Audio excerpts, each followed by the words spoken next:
라이센스 마스터 컴퓨터 그래픽스 운영 기능사를 맡게 된 김성군 권사라 합니다. 저는 지금 서울대학교 이화여자대학교에서 지금 출강을 하고 있고 삼성전자에서도 이제 출강을 했었습니다.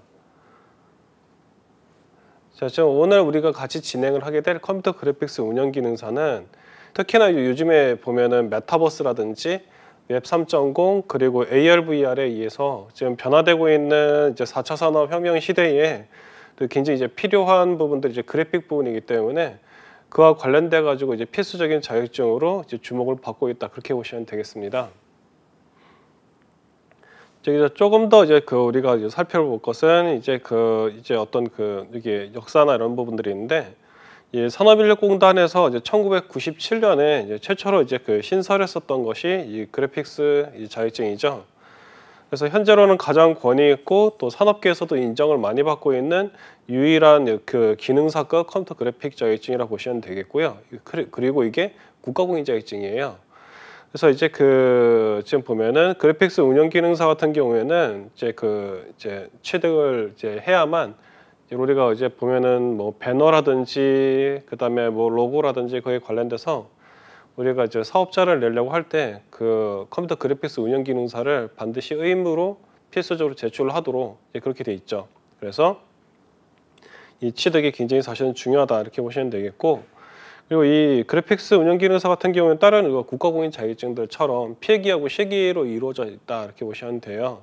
그래서 필기 시험 같은 경우에는 산업 디자인 일반하고 그 다음에 색채 및 도법, 세 번째는 디자인 재료, 네 번째는 컴퓨터 그래픽스로 돼 있다, 이렇게 보시면 되겠고, 자, 그다음에 이제 실기 시험 같은 경우에 이제 봐보시면은 컴퓨터 그래픽스 운영 실무라고 보시면 돼요. 그래서 이건 실기이기 때문에 컴퓨터를 직접 다뤄야 되고, 컴퓨터 안에 보면은 이제 소프트웨어들 있죠. 이제 그런 것들 우리가 직접 쓰게 되는데, 거기서 사용되는 소프트웨어는 이제 포토샵이라든지 그 다음에 일러스트레이터, 그 다음에 인디자인, IBM 컴퓨터 같은 경우에는 이 인디자인을 쓰고요. 예전에는 페이지 메이커로 썼었는데 요즘에 보면서 이제 대부분 다 어도비에서 지원을 해주니까 인디자인을 쓰고 있고, 그다음에 맥킨토시 애플 제품이죠. 맥 같은 경우는 쿼그를 이제 쓰고 있죠. 그래서 이제 IBM이냐 이제 애플 쪽 이제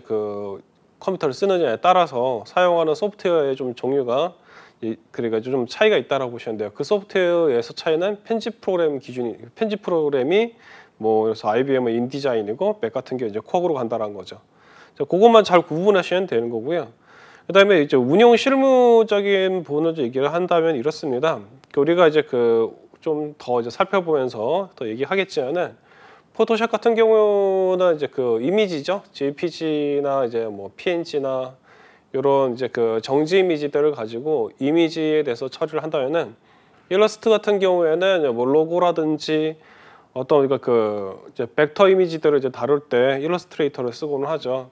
근데 그쪽을 이제 포토샵을 작업하고 그 다음에 일러스트레이터를 작업하고 그 다음에 모든 리소스들을 모아가지고 인디자인이나 쿼그에서 A4 사이즈로 해가지고 편집을 해요. 그래서 최종적인 작업물이 이제 뭘로 나오냐면은 이제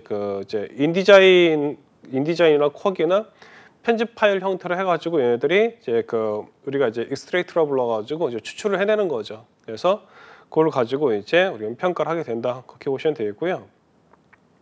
자, 검정 방법 같은 경우에는 이제 필기 시험 같은 경우에 객관식이 이제 사지선다로 되어 있고, 그리고 이제 택일형이죠. 4개 문항 중에서 선택을 하게 되어 있고요.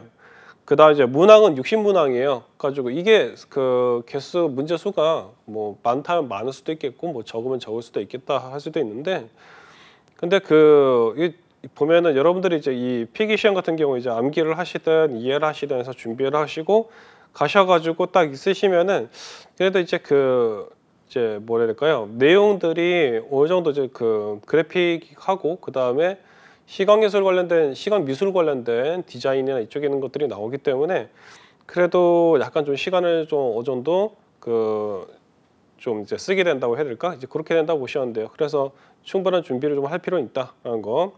시간은 한 60분 동안 이제 시험을 치거든요. 그래가지고 이제 시험에 들어왔었을 때 과목이 4개고, 그러니까 자, 이제 시간 분배를 하셔야 된다는 거죠. 자, 실기시험은 작업형이에요. 작업형이고 위에서 얘기했던 것처럼 작업형인데 시간이 4시간이나 되거든요. 그래가지고 이제 그 준비를 많이 하면 할수록 시간이 좀 여유가 있어요. 그래서 이 시험들 같은 경우에는 어느 정도 그 시험을 이제 문제를 풀고 적당하게 이제 시간이 지나게 되면은 이제 시험을 끝낸 선들은 이제 그 퇴실을 할 수 있도록 돼 있거든요. 그러니까 4시간 꽉 채워가지고 거기서 자리를 자리를 이제 지키고 굳이 그렇게 막 있으실 필요는 없고 끝나시면은 이제 바로 이제 종료하시면 되는 거죠. 근데 이 작업을 해보시면 아시겠지만 은근히 시간이 들어가거든요. 그래서 특히나 이제 시험 같은 경우에는 이제 그 상대적으로 시간이 흐르기 때문에 시간들이 굉장히 빨리빨리 갈 거예요. 그래서 이거 시간이 4시간이 길지 않나 생각될 수가 있는데 하다 보면 은근히 막 한 두세 시간 이상 금방 지나갈 수도 있다. 이렇게 보시면 되겠어요. 자, 합격 기준 같은 경우에는 필기하고 실기가 100점 만점에서 60점을 넣으면 돼요. 그래서 이제 막 어떻게 보면 커트라인이라 해야 될까요? 그 부분이 이제 다른 자격증들, 예를 들어서 상공회의소에서 보는 시험들 있죠. 그 시험들보다는 좀 여유 있을 수도 있어요. 그렇기 때문에 필기나 이제 실기를 준비할 때 60점이라는 부분을 생각하고 거기에 대해서 이제 여러분들이 준비를 하시면은 좀 편안한 마음으로 하실 수 있을 것 같아요. 다만 이제 보통 그런 얘기 하죠. 당일치기 아니면은 전날 시험 공부 해가지고 하루나 이틀 안에 끝내자 해가지고 시험 준비를 해가지고 가는 경우는 상당히 좀 어렵겠죠. 준비하는 시험 합격 결과를 이제 받아내는 게 어려울 수도 있는데 다만 이제 평소에 포토샵, 일러스트레이터, 인디자인을 다루고 실무 쪽에 좀 일을 해 보셨다 한다 그러면은 이 시험 준비할 때 굉장히 좀 유리할 수 있어요. 그래서 그런 부분들이 있는데 다만 또 그 시기가 강한 분들이 이제 이론 부분에 준비가 되어 있냐라는 건 또 이제 또 다른 문제니까 그래서 이론에 대한 준비도 이제 충분히 좀 하셔야 될 거다라는 거.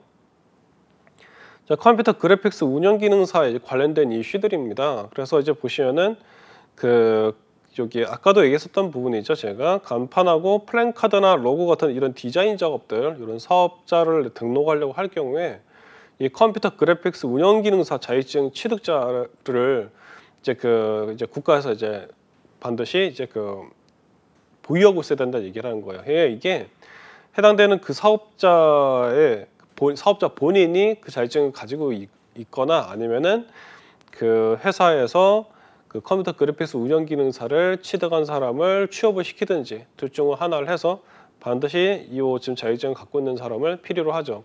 근데 되게 재밌는 거는 이런 부분들도 있습니다. 뭐냐면은 일반적인 기능사보다는 산업기사 혹은 기사급으로 해가지고 보통 산업 기관들이 자격증 취득자들을 보유하길 바래요. 대표적으로 정보 처리 기사 같은 경우에는 이제 국가에서 개발 프로젝트라든지 그런 거 있을 때 이제 인정을 많이 받는 분들이 있거든요. 그래서 이제 그래가지고 개발자로 취업을 하려고 할 때 정보 처리 기사를 이제 보유하고 있어야 된다는 옵션들이 있어요. 그 조건들이 뽑을 때. 근데 기능사급에서 이렇게 하는 경우는 어떻게 보면 좀 쉽지가 않은데 컴퓨터 그래픽스 같은 경우는 이런 부분들이 있죠. 그래서 이게 나온 지도 좀 됐고 근데 또 이제 기능사 시험임에도 어떻게 되면은 이제 학원이나 혹은 이러닝이나 이런 교육기관들 교육 콘텐츠 중에서 이제 꾸준히 이제 좀 필요로 하는 분들이 나오고 있죠. 매년마다 나오고 있고 그리고 이게 보면은 이제 우리가 더 이제 살펴보는 이게 나오겠지만은 컴퓨터 그래픽스를 관련된 부분이 과거에 인쇄물도 있겠지만은 아까 앞에서 맨 앞에 나왔던 것처럼 메타버스라든지 혹은 이모티콘이라든지 이 지금 그래픽을 관련돼서 파생해서 할 게 진짜 많거든요. 근데 그러다 보니까 프리랜서들도 많이 연결이 돼 있고 그래서 이제 이쪽 컴퓨터 그래픽스 운영 기능사 가지고 있는 그런 분들에 대한 이제 시장이라 해야 될까요? 수요자들이 많고 또 그게 업계 종사자들도 많고 이제 그러니까 아무래도 이쪽은 좀 독특한 영역으로 가는 것 같아요. 그래서 이제 웹 개발 같은 경우에도 보면은 결국에는 프론트엔드 부분의 디자인 부분을 만약에 이제 그래픽스 운영 기능사 가지고 있는 분이 코딩도 잘하고 그런다 그러면은 대단한 거죠. 그래가지고 아무래도 이제 회사에서 취업할 때도 대우도 다르게 돼 있고 자, 그래서 이제 우리가 요 컴퓨터 그래픽스 운영 기능사 이후에 그 같이 삽입을 자격증 뒤에 이제 보면은 나중에 뭐 전자출판 기능사라든지 뭐 웹 디자인 기능사라든지 이런 게 있는데 우선 다른 것보다도 컴퓨터 그래픽스 운영 기능사가 제일 베이스예요. 그래가지고 이게 없는 상태에서 다른 게 있다 그러면 약간 좀 애매한데 컴퓨터 그래픽스가 그 기능사가 있으면은 단단해진다라는 거. 일종의 이제 이제 빌드가 되는 거죠.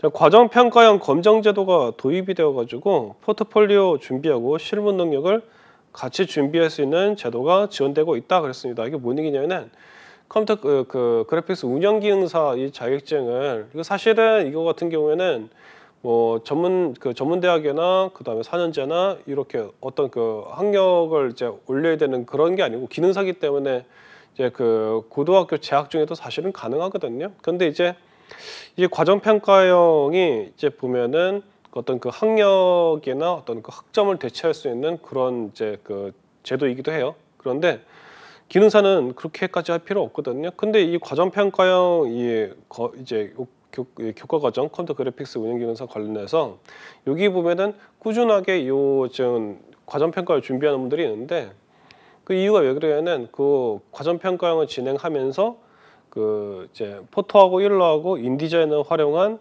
뭐예요? 그 실무 프로젝트를 해버리거든요.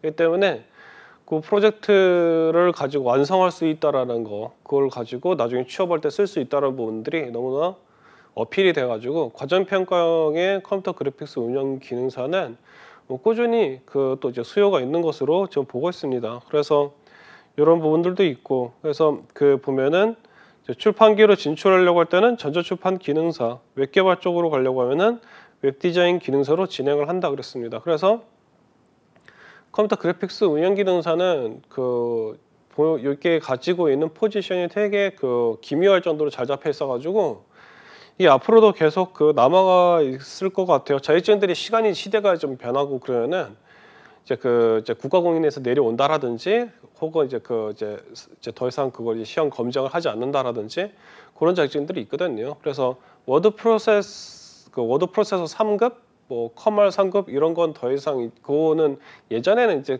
따는 사람도 있었는데 지금은 이제 국가공인에서 이제 해체가 됐죠. 이제 그렇게 되는데 그래서 지금 이제 이 컴퓨터 그래픽스는 전혀 그런 일이 좀 없을 것 같다는 그래서 계속 꾸준히 갈 수 있는 그런 자격증이라고 보고 있습니다. 그리고 이 컴퓨터 그래픽스 같은 경우는 산업기사 기사도 없어요. 그래가지고 그 예를 하나 따면은 뭐 그냥 기사까지 산업기사나 기사를 굳이 신경 안 써도 되는 그야말로 이제 거의 이제 엔드죠. 엔드 레벨이죠. 이거는 그래서 편하게 하시면 되고 그래서 만약에 더 기사나 산업기사 하려고 그러면 시각 디자인이라든지 뭐 컬러리스트라든지 그런 쪽으로 나가게 되겠죠. 자, 그다음에 이제 밑에서 제기한 게 컴퓨터 그래픽스. 그러니까 단어가 기니까 여기서 이제 이하 컴그라고 줄여서도 한번 얘기해 볼게요.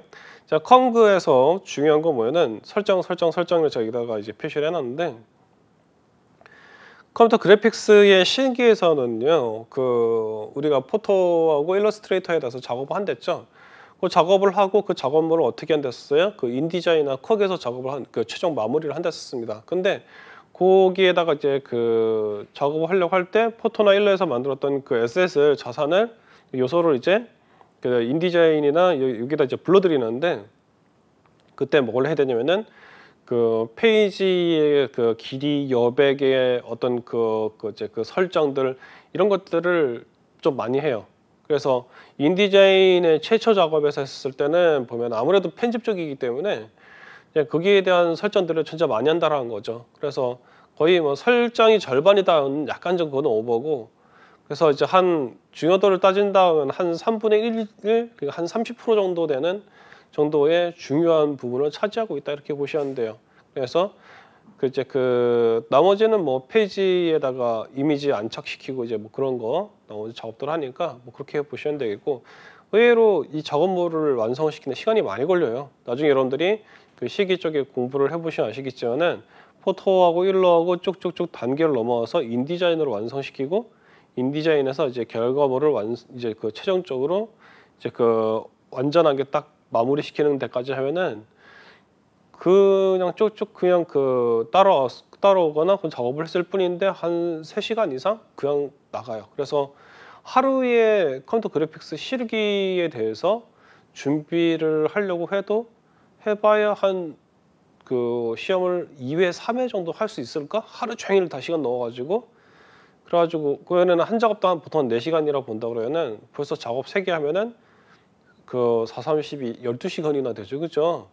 그러면 진짜 그 뭐라 해야 될까요? 완전 집중을 해가지고 그렇게 해가지고 계속 이제 연습 문제를 이제 풀어내는 그런 상황인데 그 국가공인 자격증들이 이제 적지 않은 그런 모습을 그런 형태이긴 한데 당연히 그렇게 해야 되긴 하지만은 어느 유형이 있거든요. 그 시험 문제를 내는 유형이 있으니까 그 패턴대로 해가지고 한 진짜 뭐라 해야 될까요? 한 10회 정도? 아니면 한 10회나 한 9회 정도의 그 실기 시험의 문제를 풀어보면은 이제 어느 정도 이제 그 컴퓨터 그래픽스 그 실기 실무 시험에 대해서 이제 그림이 나와요. 아, 이렇게 하면 되겠다라는 거. 그건 그대로만 해가지고 시험 준비하시면은 이렇게 문제 없이 다 잘 된다 보시면 되겠고, 아까도 말씀드렸지만 이게 그 60점 이상이면은 그저 이게 그 시험이 합격이거든요. 실무가. 그래가지고 어떤 분을 이게 그 점수를 좀 잘 주는 편이에요. 생각보다. 그래가지고 어떤 분을 봤는데 그 약간 그 고전적인 형태의 포스터를 만드는 이제 그 시험 문제가 나왔어요. 그런데 그분이 일러스트레이터를 가지고 이렇게 나중에 여러분들이 보시면 아시겠지만 제 난이도가 좀 있는 게 펜툴 쓰는 거거든요. 일러스트레이터에서는 펜툴을 가지고 이렇게 해가지고 구름을 만든다고 생각했는데 그냥 기다란 방망이 같은 걸 만드신 거예요. 그래가지고 그 얘기 들었었는데 그래가지고 그분이 자기가 구름을 만들어야 되는데 너무 이상한 걸 만든 것 같다고 이번에 떨어질 것 같다서 막 걱정을 하시는 거예요. 근데 우선 한번 대기를 해봐라. 왜 그래는 그래도 어느 정도는 그 점수를 잘 주는 편이니까 그래도 어느 정도 그 균형만 맞으면 좀 되지 않겠냐 했었는데 그분이 그 흔히 말하는 그 턱걸이 있죠, 그렇죠? 턱걸이라고 할 정도로 점수를 진짜 60점 위로 해가지고 점수를 받았죠. 그래가지고 합격을 하셨어요. 너무 좋아하시는 거예요. 그러는데 근데 그런 그 이제 그 에피소드가 있는 것처럼 그 이제 어느 정도의 그 균형감이라는 게 있거든요. 그 인디자인 안에서 요소를 어떻게 배치하느냐, 이미지를 어떻게 배치하느냐 이게 중요한데 그거의 형태를 어느 정도 좀 따라가면은 그 세부적인 로고 모양이나 이런 게 좀 너무 이상하다, 그죠? 근데 너무 이상한 걸 동그라미를 해야 되는데 사각형을 썼다라든지 이런 식으로 하는 게 아니라 간다면은 웬만한 점수는 그래도 좀 잘 그 인정을 해주는 그런 그 얘기를 들었어요. 그 이제 합격자들한테 얘기를 그 수기를 들어보면은 그래가지고 설정하는 것들이라든지 그런 부분들만 잘 그 챙겨주시면은 점수는 뭐 무난하게 잘 나올 것 같습니다. 자, 그리고 이제 그 또 다른 걸 이제 보자면은 이제 최근에 우리가 이제 이제 수년 전에 이제 우리가 이제 NCS라는 기준을 자격증이라든지 대학교 수업에서 과정에서 이제 많이 도입을 하고 있죠. 그래서 이 그 컴퓨터 그래픽스 같은 경우에도 NCS 기준을 따르게 돼 있고, 그래서 노동부 지원의 국비 교육에서 컴퓨터 그래픽스를 기준으로 과정을 설계하는 경우가 굉장히 늘어나고 있다라고 보시면 되겠습니다. 그래서 이제 그 NCS 모듈 교재나 이런 걸 통해서 내용들을 쭉 이제 읽어봐 보시고 그 다음에 이제 그 필기나 실기, 특히 실기에 관련된 내용들 들어가 있으니까 여러분들이 이제 참고하시면 되죠. 구글이나 네이버 가셔가지고 NCS 모듈 이렇게 하시면은 그 이제 그 모듈 교재가 들어있는 사이트가 나오거든요. 거기 가셔가지고 다운 받으시면은 이제 그게 이쪽에 지금 보면은 컴퓨터 그래픽스 관련된 NCS 교재들을 무료로 받으실 수도 있어요. 그래서 그거 가지고 또 공부를 하시게 되면은 이론이 단단해지겠죠, 그죠? 그렇게 돼 있고 보면은 그 생각 이상으로 포토샵보다는 일러스트레이터가 더 여러분들의 신경을 쓰이게 할 수 있고요. 그리고 순수 그래픽 작업보다는요. 앞에서도 얘기했던 그 편집 능력이 어떤 이 시험 문제의 중심을 잡고 있어요. 실무 시험에서. 그래가지고 그 만약에 시간을 여러분들이 드린다 그러면은 이제 우리가 보통 이제 이제 기출 문제 자료는 실무 기출 문제나 이런 거는 이제 구하기 쉬우니까 이제 요즘 그 웬만한 자료들 인터넷에 다 나와 있죠. 그래서 포토샵에 대해서 이제 보겠는데 포토샵의 기능이 굉장히 많아요.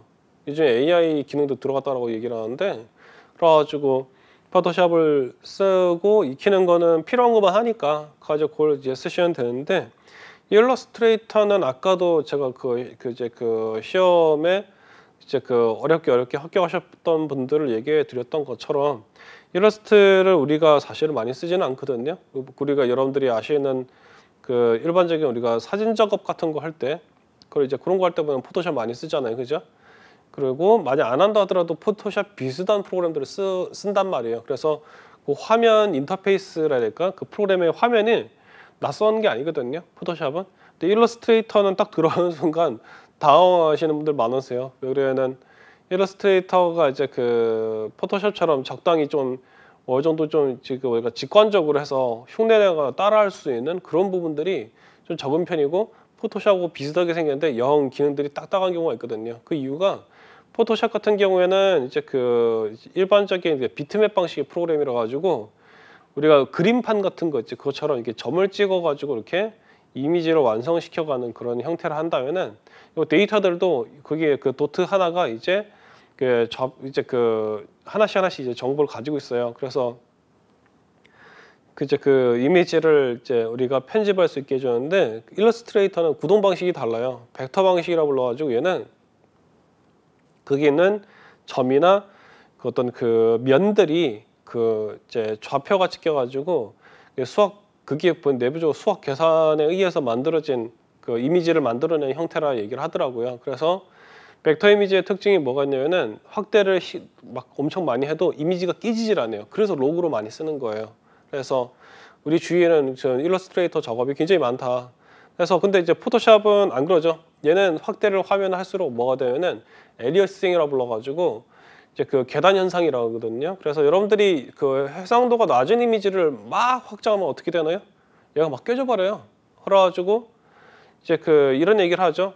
인쇄용으로 이미지를 해야 우리가 뭐 사진이든 뭐든 하는데 해상도가 낮아가지고 이미지가 이상이 나다 그러는 거예요. 그래가지고 보통 보면은 해상도 높은 이미지를 보내주세요, 이런 얘기를 아마 경험하실 수도 있을 거예요. 여러분들 지금까지 아예 컴퓨터 그래픽을 쓰지 않는 일을 하셨다면 모르겠는데, 만약 좀 관련된 일을 좀 해보시거나 했다면은 이제 해상도 좀 더 높은 걸로 보내달라 그런 요청을 받으셨을 수도 있을 거예요. 근데 그게 대부분 다 이제 비트맵 방식의 포토샵하고 관련된 일이고, 그다음에 이제 보면은 이제 지금 일러스트레이터 같은 경우는 웬만하면 그런 일이 없죠. 그래서 아까 얘기했던 뭐 명함을 만들거나 뭐 포스터를 만들거나 해가지고 그다음에 이제 그래서 애니메이션 하는 거 있죠. 유튜브 같은 경우에 보면은 이제 컨텐츠 중에 장삐쭈였던가 군대 이야기 가지고 웃기게 하는 그런 컨텐츠 있어요. 그런 거라든지 아니면은 동물 친구들인가 해가지고 유튜버 되게 코믹하게 나오고 있거든요. 고양이하고 새하고 나온 건데 잘 보면 캐릭터들이 굉장히 선이 깔끔해요. 이렇게 2차원적이고 어떤 텍스처라 해야 될까요? 표면 질감이 없이 이렇게 선이 명확히 있고 색상이 들어가 있어요. 그런 게 바로 뭐냐면은 이제 벡터 방식으로 했다 보시면 돼요. 요즘엔 안 쓰는데 예전에 플래시라는 것도 결국 이제 벡터 방식의 이제 애니메이션 제작해주는 프로그램인데 요즘엔 사라졌죠. 사라졌다기보다는 이름이 좀 바뀌었어요. 애니메이티드로 했던 거 어도비에서 계속 만들어가지고 우리가 스마트폰에서 쓸 수 있도록 이제 나오긴 하는데, 예전에는 리치미디어라고 해가지고 욕 엄청 먹으면서 이제 스마트폰 시대에서는 이제 활동을 못했죠. 그런데 하여튼 이제 우리가 쓰고 있는 일러스트레이터가 의외로 중요하게 사용될 수도 있다라는 거. 개인이 내가 좀 일러스트레이터에 이제 보면은 좀 친하다 그러면은 부담이 없이 이제 하시게 되고, 만약에 전혀 해본 적이 없다. 뭐 일러스트레이터는 포토샵 설치하니까 자동으로 브록같이 들어있는 거 아니냐. 마치 MS 오피스의 액세스 같은 느낌이 있죠. 그런 걸로 생각하시는 분들은 고생을 조금 하실 수도 있어요. 대신 이제 연습 문제 많이 푸시다 보면 그것도 익숙해지죠. 그리고 그다음 이제 편집 능력이 중요하다라는 거. 그래서 이제 이게 또 제가 이제 들었었는데 컴퓨터 그래픽스를 할 때 요즘에는 좀 바뀔 수도 있어요. 디지털이 워낙 발전하니까. 근데 예전에 컴퓨터 그래픽스 이제 실무에 대해서 제가 평가를 할 때 점수를 줄 때 위원들이 그걸 전부 다 인쇄를 해가지고 벽에다 붙여가지고 전체적인 균형감에 대해서 가점을 했다는 얘기가 있어요. 그 정도로 편집은 좀 중요한 편이다. 그렇게 보시면 되겠고요. 자, 제가 이제 앞에서도 얘기했었던 이 컴퓨터 그래픽스는 모든 거에 어떤 그 그래픽 관련된 업무에서 그 베이스가 된다고 얘기했었는데 얘에 대해서 보면 웹 디자인과의 연관관계는 어떤 게 있을까라고 우리가 한번 살펴볼 수 있죠. 자, 보면 이제 자바스크립트의 약진과 다양한 프레임워크의 개발에 의해 웹 디자인은 현재 큰 변화의 시기에 놓여 있다라는 거죠. 그 자바스크립트의 약진이다. 이게 뭔 얘기냐면은 웹 개발을 할 때 원래 그 자바스크립트라는 게 프론트엔드에 있는 그 언어 중에 하나예요. 그래서 예전에 우리가 2000년대 초반 꽤 옛날이죠. 옛날에 보면 우리가 막 아마 아시는 분들 아실 거예요. 뭐 아이 러브 스쿨, 뭐 세이 클럽 뭐 이런 거였죠. 그죠? 그 당시 이제 자바스크립트가 웹 화면을 예쁘게 뭐 구현을 하거나 마우스 포인터가 뭐 움직이면은 뭐 눈송이가 날아다니거나 꽃이 막 날아다니는 막 효과 해주는 거 있죠. 그게 자바스크립트로 했던 거예요. 그래서 자바스크립트를 당시에는 그런 그 짜잘한 기능들을 이제 만들어내는 어떤 그런 이제 그 언어로서 이제 인식이 돼서 당시에 자바스크립트를 공부한다 그러면은 막 얘기를 했어요. 자바스크립트는 공부하는 게 아니라고 뭐 그런 식으로 이제 약간 대우를 받았었는데 이게 이제 그 웹의 환경이 웹 2.0으로 이제 바뀌면서 자바스크립트의 어떤 입지가 이제 변경이 돼 버렸죠. 그리고 흔히 자바스크립트를 줄여서 JS라 부르기도 하거든요. 개발 쪽에서는 워낙 이제 단어가 기니까 그래서 그러는데 이 JS 같은 경우에는 이제 그렇게 돼 있죠. 그러니까 노드.js라는 애가 나와가지고 자바스크립트 언어 하나를 익혀놓으면은 프론트엔드 개발하고 백엔드 개발도 가능할 수 있도록 지금 얘가 이제 큰 변화가 일어났어요. 그래서 그 바람에 지금 거의 뭐 하루 이틀 멀다 해가지고 이 자바스크립트를 활용을 해서 만들 수 있는 뭐 프레임워크들 웹을 만든다라든지 뭐 인공지능을 쓴다라든지 별의별 다양한 데 이제 지원해주는 라이브러리를 나오고 있고 그래가지고 지금 리액트 이제 프론트엔드 이제 프레임워크인데 걔를 활용을 해가지고 이제 웹을 개발한다든지 그런 경우가 많죠. 그래서 스타트업이나 최근에 구글 같은 경우에도 이제 자바스크립트를 이제 도입을 하고 그런 부분들이 있죠. 그래서 이제 그래서 여기서 보면 현재 큰 변화의 시기에 있다 얘기를 한 겁니다. 왜냐면은 자바스크립트를 가지고 디자인에서 좀 기능적인 부분들을 맡았었는데 이것이 이렇게 약진해서 나가버리니 이제 당연히 변화가 있을 수밖에 없었다라는 거죠. 자, 웹 디자인이 단순한 이미지 편집 작업에서 프론트엔드 개발과 UI, UX 등을 통해서 마케팅과 사용자 경험까지 기획 및 관리하여 점차적으로 플랫폼 기업화 되어가는 시대에 매출의 향방에 영향을 주는 형태가 되어가고 있다라는 거죠. 웹 디자인을 예전에는 이랬습니다. 웹사이트를 우리가 이제 일반 실무에서 쓸 때 보면은 지금 그건 아마 스마트폰이 나온 전후의 얘기예요. 2010년도 정도에 됐었는데 그때는 프론트엔드 디자이너라고 해봐야 보면은 웹 페이지죠. 화면에 대해서 템플릿을 하나 했는데 그걸 가지고 포토샵에 가지고 나이프 도구 있죠. 그거 가지고 화면을 쭉쭉쭉쭉 자른 다음에 테이블에다 이미지를 이렇게 똑똑똑 꽂아놔가지고 그래서 이제 약간 좀 디지털 전단지 같은 느낌이 줬었거든요. 그런 식으로 해가지고 그걸 만들어서 개발이라고도 좀 애매해요. 되게 이제 예전에 프론트엔드 개발 만들으셨던 분들이랑 아마 이제 이의가 있다 그러면서 당시에는 그것이 기술이었다 얘기하실 수 있어요. 실제로 많이 썼고 그런데 지금은 이제 또 어떻게 됐냐면은 그런 이제 단순히 어떤 그런 페이지를 만드는 걸 넘어가지고 이제 어떻게 하면 화면에 고객들이 접속을 할 때요 어느 페이지를 많이 보는지 어느 부위에 있는 웹 페이지 안에서 어느 부위를 많이 보는지 이런 거에 대한 시선 있죠. 시선을 트래킹하는 기술까지 나왔어요. 그래가지고 마우스 포인터의 이동을 보면 답이 나오거든요. 그러니까 그런 걸 통해서 고객이 어느 위치를 많이 보더라라든지 이런 것들을 통계적으로 이제 분석을 하고요. 그리고 거기에 대해서 이제 좀 더 사용자들이 회원 가입을 많이 한다라든지 제품을 많이 산다라든지 그런 인터페이스에 관련된 것들을 연구를 많이 했던 거예요. 그래서 최근에 그래서 그걸 통해서 고객이 사용자가 좋은 경험을 하죠. 기분도 되게 좋아가지고 그렇게 하는 걸 이제 우리가 이제 UX라고 부르는데 그런 부분에 대한 것들을 이제 그 연구를 하고 계속하면서 점차적으로 어떤 게 이제 이게 나오기 시작하면은 그 이제 그 고객 분석을 하는 쪽으로 가는 거죠. 그래서 뭐 빅데이터라든지 그 다음에 이제 그 보면은 이제 그 이제 인공지능 쪽 그 기술을 가져와 가지고 이제 그 지금 이제 그 화면을 동적으로 바꿔버리더라고요. 그러니까 어떻게 된 거냐면 고객들이 그 이제 특히 여러분들 쿠팡 같은 거 보시면 아실 거예요. 그 지금 특정 업체 얘기를 하면 이제 그 이제 그 홍보가 되냐면 그건 아닌데 그 기술을 좀 잘 써가지고 근데 쿠팡만이 아니고 다른 데서도 그 이제 사이트에서 그렇게 하시더라고요. 왜냐면 네이버도 마찬가지예요. 네이버도 그렇고 많이 보는 화면 컨텐츠가 있으면 그거를 어떻게 되는 그 메인 화면에서 해당되는 컨텐츠가 이거를 자동 추천을 해주는 거예요. 그런데 이게 그 이런 거죠. 결국에는 많이 보고 많이 구매하면 그 데이터가 쌓이고 그 데이터를 기반으로 해서 어떻게 되냐면은 그 해당되는 그 특정 알고리즘에 의해서 해당되는 그 컨텐츠나 그 제품을 상단으로 올려주는 거예요. 근데 그거 보면서 사람이 하나씩 올리고 그러려면은 대응되는 속도가 느려지겠죠.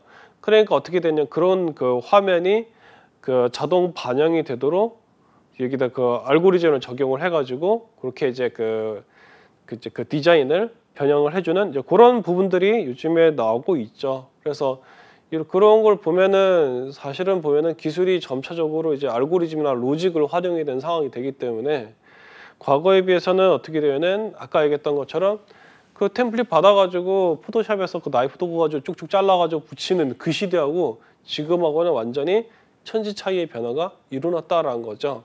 그래서 웹 디자인하고 이제 그 우리가 있는 컴퓨터 그래픽스에서 보는 거는 보면은 그것도 이제 코딩 부분들이 좀 더 늘어나긴 했지만은 근데 결국에는 고객들은 의외로 시각적인 부분을 많이 보거든요. 보시기 때문에 우리는 결국에는 어떤 거예요? 그 정지 이미지보다는 지금 영상, 뉴스, 그렇죠? 네, 그렇게 돼 있고 거기에 있는 매체들을 더 많이 보는 거고. 그래서 요즘에 전철에서 보시면은 그 신문 같은 걸 보시지 그거를 신문 같은 거 본대요. 신문보다는 유튜브 같은 그 영상 콘텐츠 보고 있잖아요, 사람들이 그렇죠? 아니면 뭐 이런 걸 공부한다고 보고 있든지. 그래가지고 그런 아니면 인스타를 한다라든지 그런 식인데. 근데 결국 인스타도 그냥 정지 이미지 아닌가요?라고 얘기할 수 있는데 그렇지 않은 게 인스타에는 이미지가 있으면은 그걸 어떻게 해요? 그 스와이프로 하죠. 이게 그 이제 그 화면을 위로 올리면은 새로운 컨텐츠들이 계속 보이잖아요. 그러면 이제 그 이미지들이 사진이 이렇게 쭉쭉쭉 위로 올라가면서 다른 사진들을 그렇죠? 그 인스타에 같이 이제 그 접속되어 있는 그 팔로워나 이런 사람들의 이미지를 보여준단 말이에요. 그러니까 이미지 자체가 움직이잖아요. 이렇게 그런 애니메이션이죠. 어떻게 보면은. 그래서 이제 그런 것들을 봤을 때 결국에 뭐냐면은 컴퓨터 그래픽스를 통해서 우리는 뭘 얻을 수 있냐면은 그 고객들의 그 심리 있죠. 어떤 디자인을 좋아한다든지 색에 대해서 고객들은 이제 보면은 어떤 그 감정을 갖는지 이런 부분들에 대해서 많이 이제 그 감각을 얻게 해주고 그 다음에 그걸 고려해 볼 수 있는 능력을 갖추게 한다라는 거죠.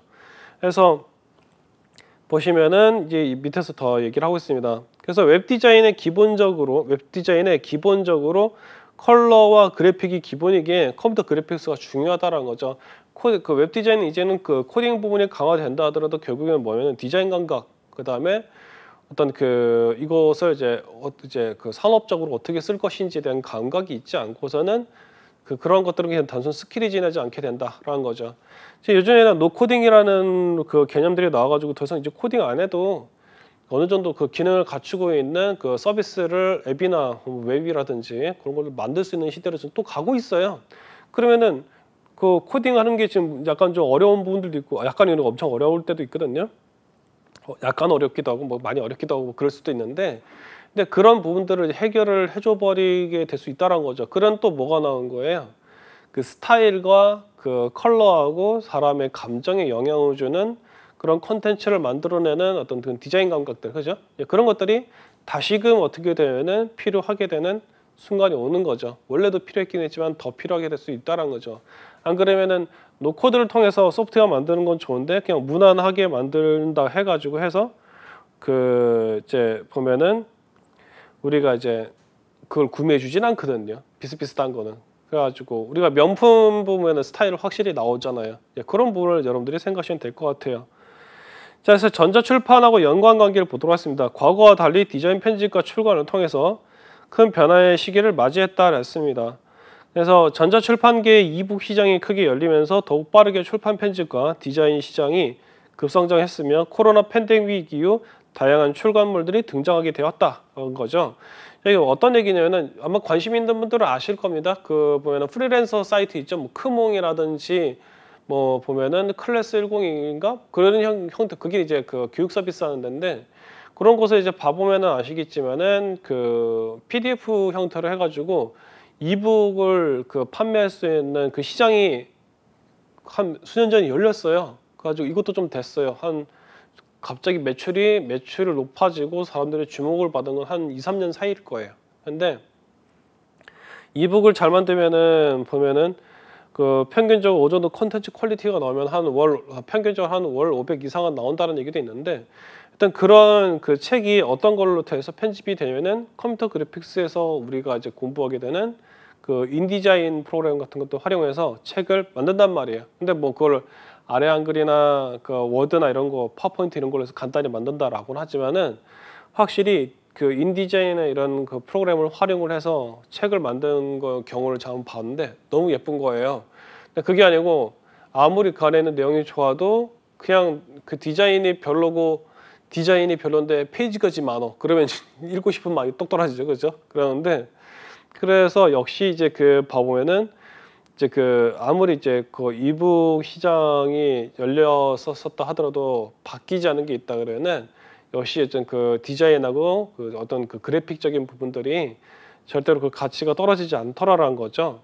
자, 그래서 이제 이북이 그렇게 시장이 정말 크게 열렸고 전 세계적으로도 이제 그렇게 됐고, 그 다음에 또 하나가 뭐가 있냐면은 예전에는 그 이미 그 출판계에서는 이제 그 프로그램들을 이제 많이 썼죠. 이제 보통 출판적으로 유명한 곳이라는 그 충무로에서 인쇄소가 있고 우리나라에서는 그렇게 되는데, 그런데 요즘에는 레이저 프린터도 잘 나오고 그래가지고 그래서 이제 그 우리가 자체적으로 출력할 수도 있지만은 책을 만든다 그러면은 또 이제 얘기가 달라지죠, 그죠? 근데 재밌는 게 그렇습니다. 최근에 여러분들이 해보시면 아시겠지만은 소형 형태의 인쇄소들이 굉장히 많이 늘어났어요. 그래가지고 거기다 여러분들이 그 디자인 파일을 올려주시면은 거기에 위치도 예전엔 충무로 쪽이나 혹은 그 성수동, 그죠? 공장 많이 있었던 데 있잖아요. 성수동에서도 인쇄 많이 하는데 성수동하고 충무로 쪽에 집중돼 있었던 그 인쇄 공장들이 지금은 그 이제 그 인쇄해 줄 수 있는 기기가 소형화되니까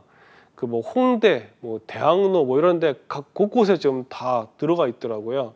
근데 그런 서비스 받는 거는 웹사이트에서 그 주문 받고 그런 식으로 하기 때문에 여러분들이 디자인 능력을 이렇게 컴퓨터 그래픽스를 준비하시면서 디자인 편집 능력을 여러분들 갖추시고 그걸 가지고 그런 데다가 주문을 넣고 그래서 인쇄해서 나오면은 그걸 뭐 택배라든 요즘에 되게 잘 돼 있잖아요. 그러니까 택배나 뭐 그 지하철 택배든 어떤 것이든 간에 서비스를 활용을 해서 원하는 위치에다가 이제 출간물을 이동시킬 수 있죠. 그리고 또 그 보면은 우리나라에 보면은 캔바라든지 그 프린트미 이런 서비스들이 있는데 여기는 또 어떻게 하냐면은 그냥 그 프린트미는 한국에서 나왔던 건데 그 전국구로 이제 우리가 디자인 올리면은 인쇄를 해서 전국으로 다 보내줘요. 그런 형태도 있고요.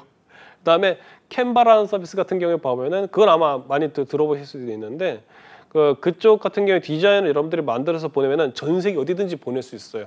지금 그 정도가 됐어요. 그래서 여러분들이 디지털 이제 그 컴퓨터 그래픽스 자격증을 따시면서 이제 얻게 되는 그 어떤 이제 그 스킬도 있죠, 그죠? 그걸 활용하시게 되면은 그 과거하고는 달리 인쇄하는 거에 관련돼 가지고 스트레스를 받으시진 않는, 공장이 이걸 인쇄를 해야 되는데 몇 시간 후에 이것을 받을 수 있을지 없을지 막 그런 거 걱정하는 그런 건 지난 것 같습니다. 저도 이제 급하게 플랜카드를 뽑아야 되어 있었는데 24시간 돌리더라고요. 그 인쇄하는 거를 깜짝 놀랐어요. 그래가지고 주문하고 저는 어떻게 했었냐면 오전에 주문하고 초저녁 정도, 늦은 오후 정도에 바로 받았어요. 인쇄물. 그것도 워낙 그 앞에 이제 인쇄물 그게 예약이 꽉 차 있어서 그랬었는데 이제 그런 형태로 됐다라는 거죠. 그래서 지금은 출판하는 것도 참 편안한 시기로 가는 것 같습니다.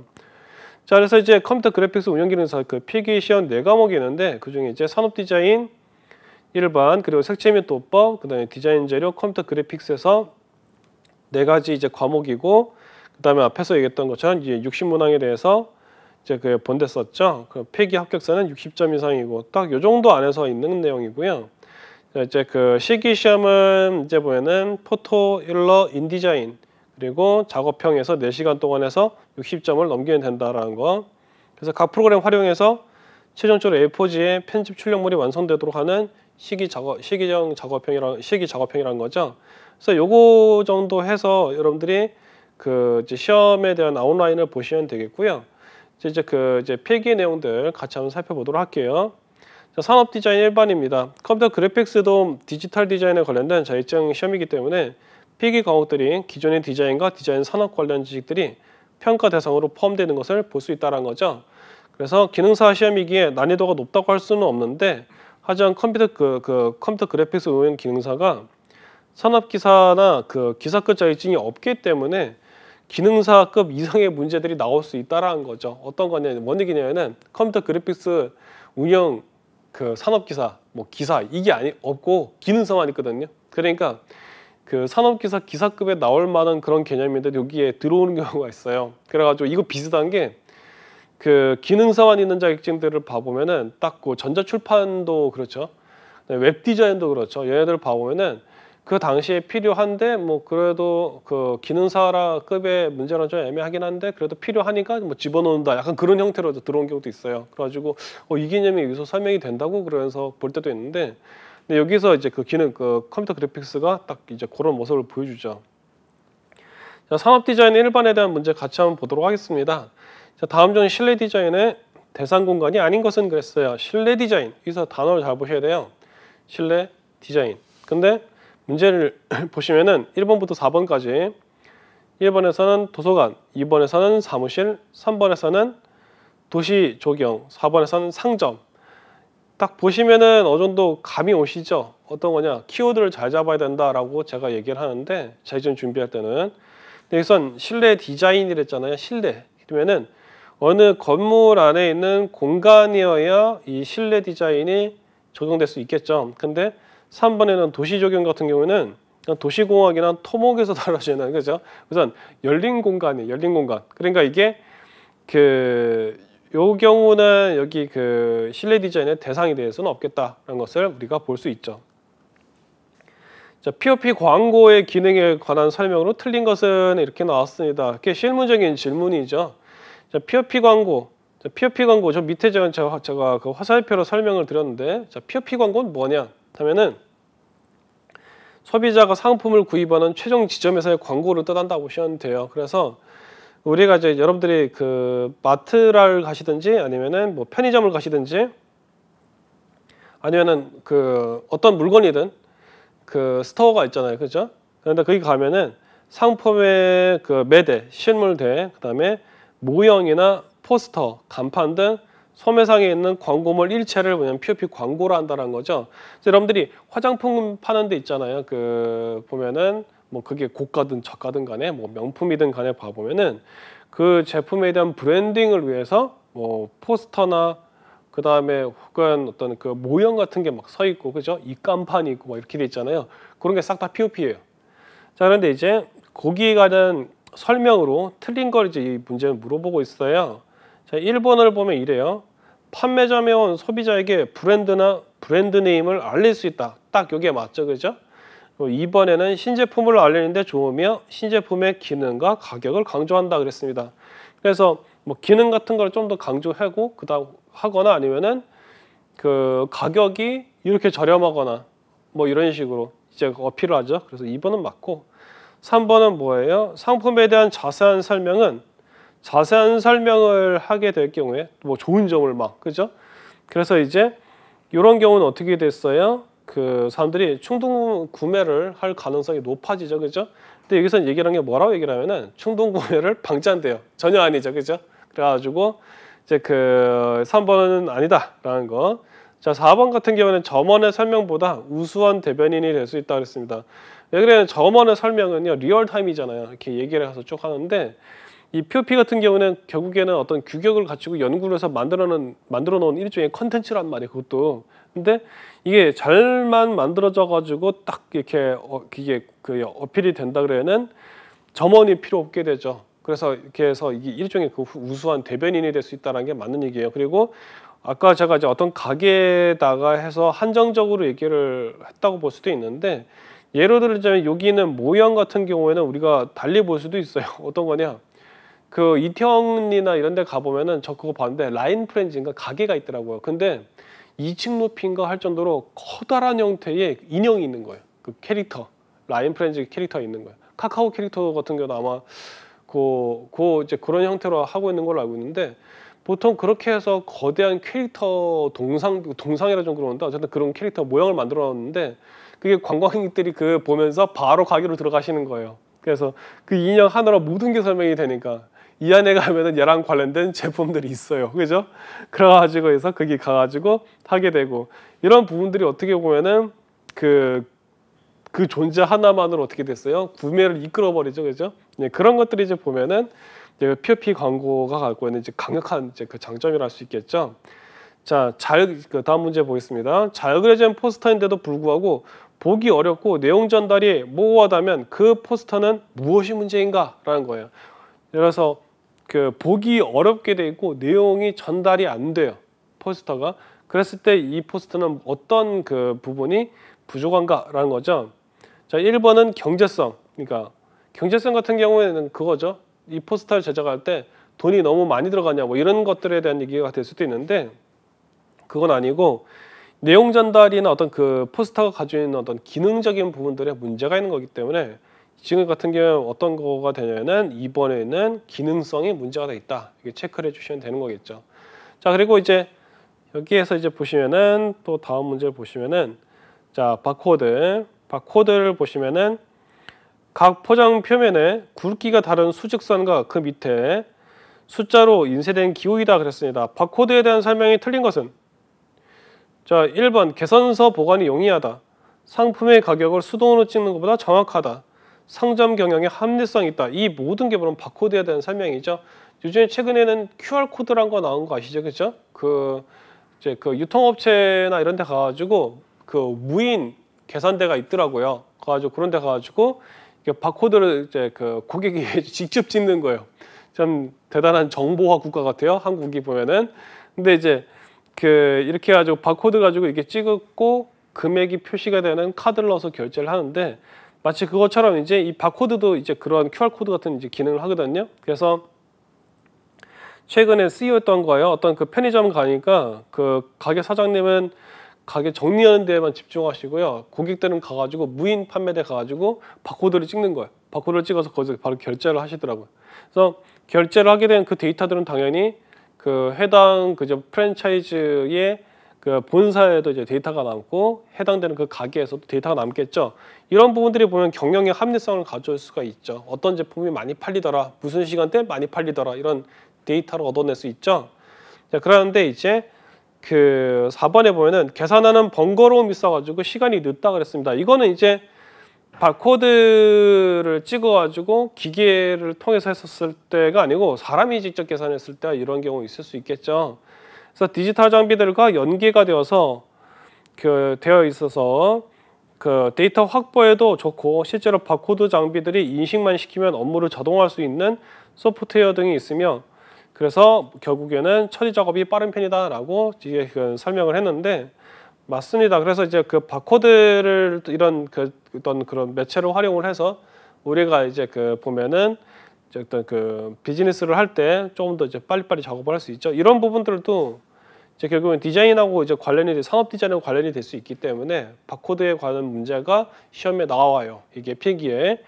자, 그리고 자, 이제 자, 일정한 모듈을 이용하여 만든 가구로 소비자의 취향에 따라 다양한 형태와 크기의 가구를 만들 수 있어서 주거의 이동이 잦은 현대인의 생활에 적합한 구조별 가구의 종류는 그랬어요. 이걸 읽어보면서 여러분들이 벌써 머리에 이미지가 떠오르는 회사가 있다 그러면은 여러분들한테 그 회사가 정확하게 마케팅을 한 거죠. 그렇죠?